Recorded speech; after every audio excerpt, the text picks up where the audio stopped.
पंजाब से चलकर हमारे किसान भाई इतनी बड़ी संख्या में यहां पर आए हैं।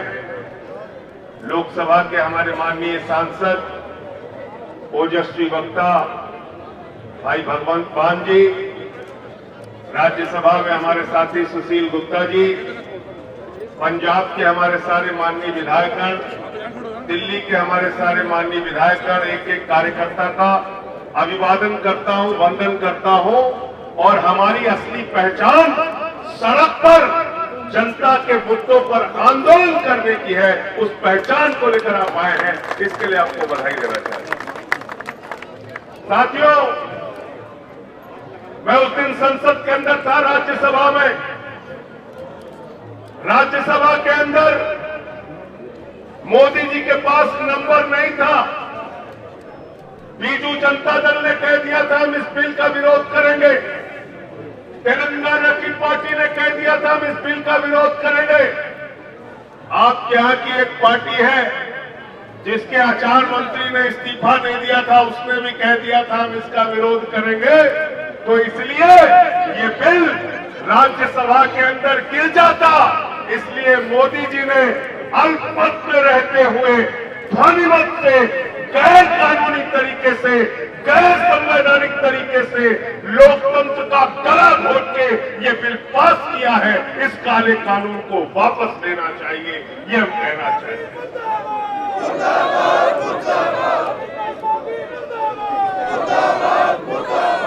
आज पंजाब के अंदर किसान आंदोलन कर रहा है, हरियाणा के अंदर किसान आंदोलन कर रहा है, कर्नाटक के अंदर किसान आंदोलन कर रहा है, केरल के अंदर किसान आंदोलन कर रहा है, पश्चिमी उत्तर प्रदेश में किसान आंदोलन कर रहा है। और भारतीय जनता पार्टी के लोग और उसके प्रधानमंत्री नरेंद्र मोदी जी देश के करोड़ों किसानों से झूठ बोलने का काम कर रहे हैं। कह रहे हैं इस बिल में किसानों के लिए कोई नुकसान नहीं है, एमएसपी खत्म नहीं हो रही है। मैंने भाजपाइयों से पूछा, तीनों बिल में एक जगह भी एमएसपी शब्द लिखा हो तो दिखाओ। तीनों जगह, तीनों बिल में एक जगह भी न्यूनतम समर्थन मूल्य लिखा हो तो बताओ।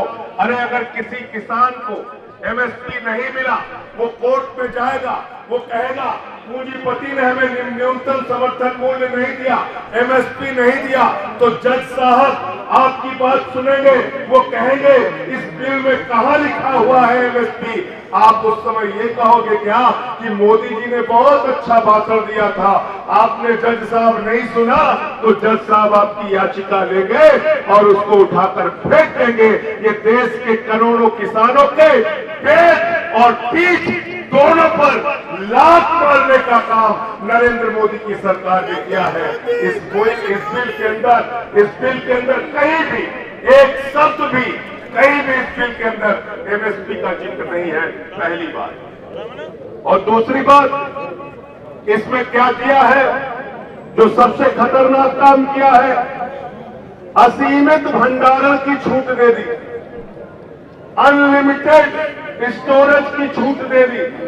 इसका मतलब अडानी आपसे अनाज खरीदेगा, अंबानी आपसे अनाज खरीदेगा, टाटा आपसे अनाज खरीदेगा, बिरला आपसे अनाज खरीदेगा, बड़े बड़े पूंजीपति आपसे अनाज खरीदेंगे, सस्ते दामों में आपका अनाज खरीदेंगे, स्टोरेज बना के पंजाब के अंदर, हरियाणा के अंदर, उत्तर प्रदेश के अंदर रख लेंगे। जब बाजार में गेहूं की, चावल की, अनाज की कमी हो जाएगी तो महंगे दामों में आपको बेचेंगे। नरेंद्र मोदी जी, इस काले कानून से आपने देश के अंदर जमाखोरी को, कालाबाजारी को, महंगाई को बढ़ावा देने का काम किया है। इसलिए आम आदमी पार्टी और उसका एक एक कार्यकर्ता इस काले कानून के खिलाफ आज सड़कों पे उतरा है, जंतर मंतर पे आया है, आपके खिलाफ आवाज उठाने के लिए आया है। और जब से मोदी जी आए, जब से मोदी जी की सरकार आई है, हर बात में खाली झूठ बोलने का काम करते हैं। अब एमएसपी के बारे में झूठ बोल रहे हैं पूरे देश में। याद कर लेना, ये वही लोग हैं जब नोटबंदी लेकर आए थे तो इन्होंने कहा था नोटबंदी से आतंकवाद खत्म हो जाएगा, नोटबंदी से काला धन खत्म हो जाएगा, नोटबंदी से देश तरक्की पे जाएगा। करोड़ों लोग इस देश के अंदर बेरोजगार हो गए नोटबंदी के कारण। नोटबंदी ने देश को बर्बाद कर दिया और मोदी जी ने कहा था अगर हम 50 दिन में इसका फायदा नहीं बता पाए तो हमको चौराहे पे खड़े कर देना। मोदी जी, मैं आपसे पूछना चाहता हूं, देश का करोड़ों किसान आपसे पूछ रहा है किस चौराहे पे आप मिलोगे? हमको तो आपने नोटबंदी से बर्बाद कर दिया, तबाह कर दिया। अब किस चौराहे पे आप मिलोगे जरा हमको बताओ। आप जीएसटी लेके आते हैं, जीएसटी के नाम पे देश से झूठ बोलते हैं, देश के अंदर वन नेशन वन टैक्स की बात करते हो, लेकिन जीएसटी के माध्यम से पूरे देश में वन नेशन मल्टीपल टैक्स का सिस्टम लागू कर दिया। महंगाई बढ़ गई, राज्यों को उनका शेयर नहीं दिया गया, जीएसटी भी देकर आपने धोखा दिया। आज आपकी सरकार क्या कर रही है?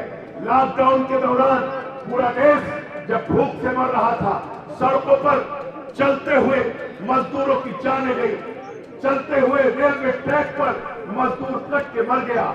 लोग 2 वक्त की रोटी के लिए लोग तरसते रहे और हिंदुस्तान में वो दृश्य भी देखा कि 13 साल की एक बच्ची ने 1300 किलोमीटर गुड़गांव से लेकर बिहार तक अपने पिता को साइकिल पे बिठा के पहुंचाया। ये हिंदुस्तान की हालत आपने कर दी मोदी जी। लॉकडाउन के दौरान 50 यात्री ट्रेन की अव्यवस्थाओं के कारण मर गए। यह हिंदुस्तान की हालत आपने कर दी। 40 ट्रेनें आजादी के बाद पहली बार लॉकडाउन में रास्ता भटक गई। अरे रास्ता ट्रेनें नहीं भटकी है मोदी जी, रास्ता तुम्हारा नियत, तुम्हारी सरकार का भटक गया है, जिसको कान पकड़ के सही रास्ते पे लाने का काम हिंदुस्तान का किसान, मजदूर, नौजवान करेगा। हम अपने सरकार का कान पकड़ के रास्ते पे लाने का काम करेंगे। इस देश के अंदर हो क्या रहा है? आज सारी चीजों को बेचने का काम चल रहा है। रेल बेचा जा रहा है, सेल बेचा जा रहा है, बैंकिंग सेक्टर बेचा जा रहा है, इंश्योरेंस सेक्टर बेचा जा रहा है, एयर इंडिया बेचा जा रहा है, कोल इंडिया बेचा जा रहा है, और तो और बीपीसीएल जो महारत्ना कंपनी है उसको भी बेचने का काम किया जा रहा है। देश को बेचने का काम कर रहे हो मोदी जी। देश को बेच के, देश को बर्बाद करके आप हिंदुस्तान की जनता को झूठ बोल के आप तरक्की का, उनको सपना दिखाने का जो काम कर रहे हो, आपकी सरकार की असलियत सामने आ चुकी है। और 6 सालों में आपने बड़े बड़े वादे किए। कोई भूला नहीं है कि आपने कहा था इतना काला धन लाएंगे, इतना काला धन लाएंगे कि हर आदमी के खाते में कितना जमा हो जाएगा? जोर से बोलिए। सबको याद है, कोई भूला नहीं। 15 लाख मिल गए आप लोगों को, 15 लाख। और क्या कहा? नौजवानों को कितना रोजगार देंगे हर साल? कितना देंगे? 10 करोड़ बेरोजगारों की फौज खड़ी कर दी हिंदुस्तान में मोदी जी ने।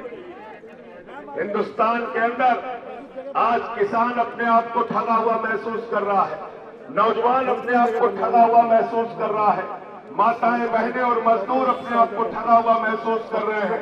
हिंदुस्तान की सरकार, मोदी जी की सरकार ने हर वर्ग को धोखा देने का, विश्वासघात करने का काम किया है।